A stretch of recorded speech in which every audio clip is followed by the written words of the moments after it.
Hey gamers, welcome to the 4th episode of the Starsector experience. This time around, I need to get a lot of credits to prepare for our new colony that we plan to establish. I'm going to be getting these credits pretty quickly, at least in your time, because it's going to be probably a time-lapse, which definitely won't fill the entire video. So I'll probably be talking about strategy and basically how to play the game and explaining its mechanics in the meantime. So yeah, enjoy. Bruh. Nice.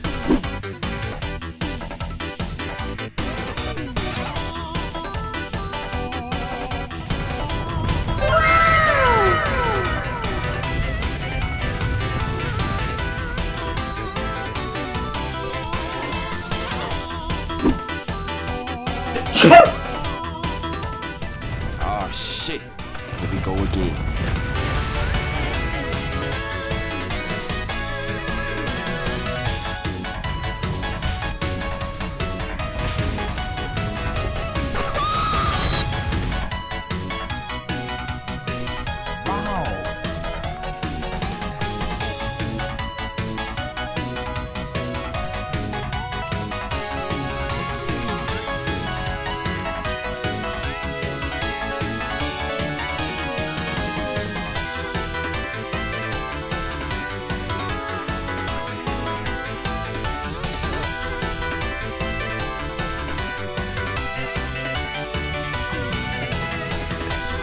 Yeah, boy.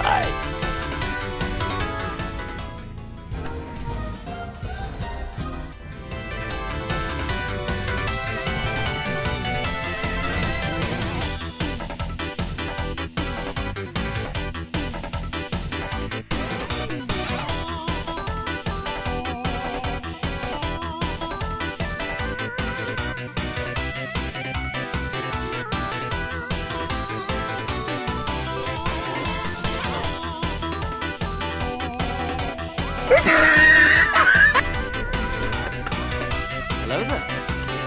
I don't like where this is going. Yeah, boy.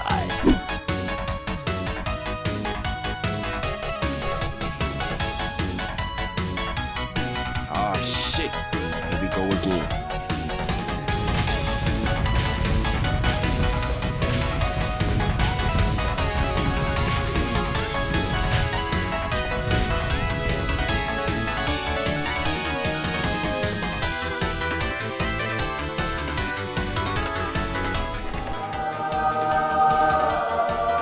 Ooh, yes.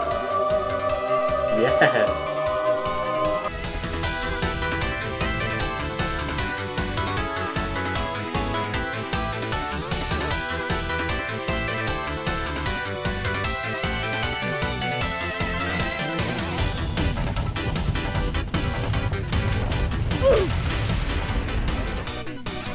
Nice.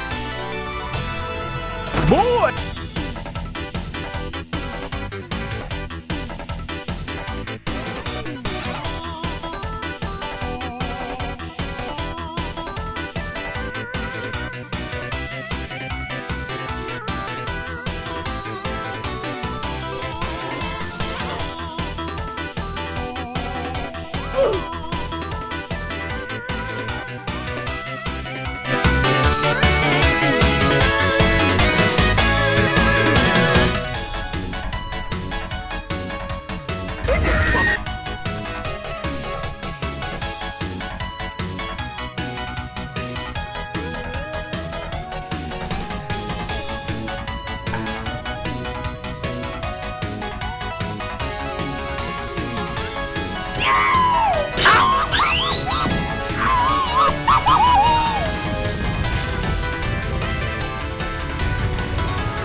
And that's basically all that happened. I'm going to leave a timestamp that you can go to if you want to try and see the next video. If there's nothing there, that means you're already caught up with the series and you'll have to wait till next week.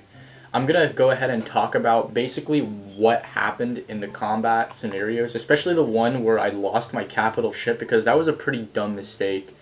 And basically, if you're kind of like confused on a few concepts, I might go over them in this next section. So either you can stay here and listen to that, or you can just go ahead and close out this video now. The important stuff that I wanted to get out of the way in this episode was covered in the time lapse. And basically we're going to be going over the technical stuff that happens in Starsector. Pretty boring unless you're actually into that stuff or you actually play the game. So yeah, enjoy. So this right here is the clip where I make the biggest mistake. So as you can see, there is a ton of ships out there. And basically what I'm doing right now is I'm moving up to take out this ship. But what I should really be doing is start preparing myself to retreat backwards. I then go ahead and destroy this pirate freighter, which is a really aggressive move, and it basically put me in a really bad position, as you'll see. So of course, after going aggressively after that freighter, my flux is really high, and now there are multiple ships surrounding me. And basically, I wasn't looking and I overloaded the ship, which basically caused my shield to go down. And since there are so many cruisers in the area, they could just send missiles and completely destroy the capital ship. In comparison, here's another clip where I'm basically doing the same thing, rushing a freighter of a pirate. But this time, as you can see, there is literally no enemies surrounding me, which is just fine if I want to try and really go aggressively after this pirate. Another thing I want to go over is my typical strategy when I do large battles. So what I'll usually do is I'll just set up a defensive point, probably just near where my ships spawn. And even though there are strategic points on these maps that give the fleet a bonus, these bonuses are really bad unless it's the nav buoy, and even then it's not that great. So I'll just set up a defensive point and tell my ships to defend that point. And this makes the ships stick close together. And it's really safe because I can just tell the ships to hide behind each other if their flux goes too high. And that's typically how I'll win battles that are definitely not in my advantage. And I'm pretty sure when I was fighting that battle where I lost my capital ship, I was just being too aggressive, and that's definitely the reason I lost my capital ship. Even though the point of this episode was to get credits, it was really hard. It took a long time just to gain 1,000,000 credits. When I know in one of my earlier episodes, I basically got the 1,000,000 credits to upgrade my fleet without any effort really at all. But in this clip right here, you can see I'm searching through the bounties because this is pretty much the only way I can sustain my large fleet, and it's definitely the most dangerous. The pirate station bounties are by far the easiest and most rewarding, so you always want to try to go for these, because if you can drive away the enemy fleets, and this will always happen if you have a bigger fleet than they do, then you can get the station alone and then attack it, and that's when it becomes really easy to take it out and claim, like, 200 to 300,000 credits without even trying, really. And when you fight these stations, you have to deploy your ships, which costs combat readiness, which in turn costs supply. And basically, if you deploy too many ships, you're gonna be spending basically a certain amount of money to deploy those ships because you have to repair them with supply. And basically what that means is if you go after, let's say, small fleets that you can easily handle, they'll typically be around 50,000 credits, I think. You won't earn enough money to make it be worth it at all. You'll lose money because to deploy your ships in a battle, and like if you deploy all of them, which is a mistake, you don't want to deploy all of them. If you have a small fleet you're going after, you only want to deploy some of them, then you're going to be spending supply. But it also costs supply to travel through hyperspace, because if you go through a hyperspace storm, which are these lightning things in the hyperspace, it damages ships, and it also costs supply. So if you, let's say, go for only one bounty that's, let's say, 200,000 credits, and you deploy all your ships, well, you're going to be breaking even, pretty much. So it's really hard to earn credits in the endgame, because it's really just becoming a gigantic balancing act between earning credits and maintaining the fleet. This is why next episode I'm going to be establishing a colony, because it gets pretty ridiculous unless you have a colony, because at least a colony will provide you with stable income so you can actually, you know, afford the maintenance of your fleet.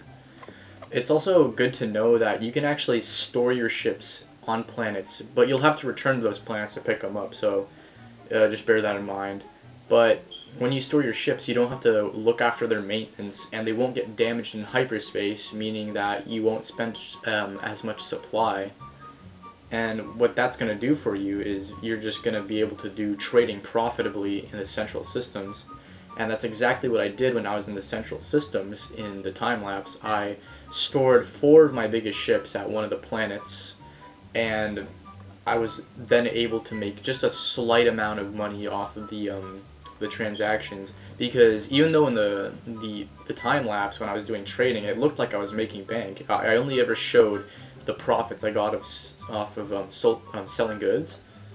But when I have to go back and buy them, it usually only comes out to, like, let's say maybe 20,000 credit profits when I'm selling supply, or generally half of the profit from doing missions. Which means that if I took, let's say, a transport mission to transport volatiles, and they'll give me, let's say, 150,000 for doing it, typically what's going to end up happening is I'll have to go buy those at a system, and that's already half of the reward. And then of course I have to pay the supply to maintain my ships and repair them if they get damaged in hyperspace. So that adds a bit more cost, and basically what ends up happening is you just barely get anything in the end. One thing I wasn't really able to do was actually go ahead and look through all the systems and explore them. We actually had incredible luck, and we found that pristine nanoforge in the time lapse. That was just ridiculously lucky, because I would have had to definitely dedicate an episode to exploration just to find that, because that's how important that thing is. Because the nanoforge allows us to basically manufacture high quality ships. There will be no demods associated with the ships, or at least less, when we produce the ships, because when you have a lower tier nanoforge, what's going to happen is you're going to get the debuffs that you would get typically if your ship was destroyed in battle, and that makes your ships a lot lower quality, and basically you need to win in numbers instead of quality if you're going to have ships like that. And typically it's just really bad if you want to have a chance at defending your own systems that you control, because the pirates will actually raid you, and other factions will try to raid you as your faction grows. So it's important to have a good defensive fleet, and this is basically just going to make it so that I can go ahead and plug this nanoforge in whenever I have a colony ready to produce ships.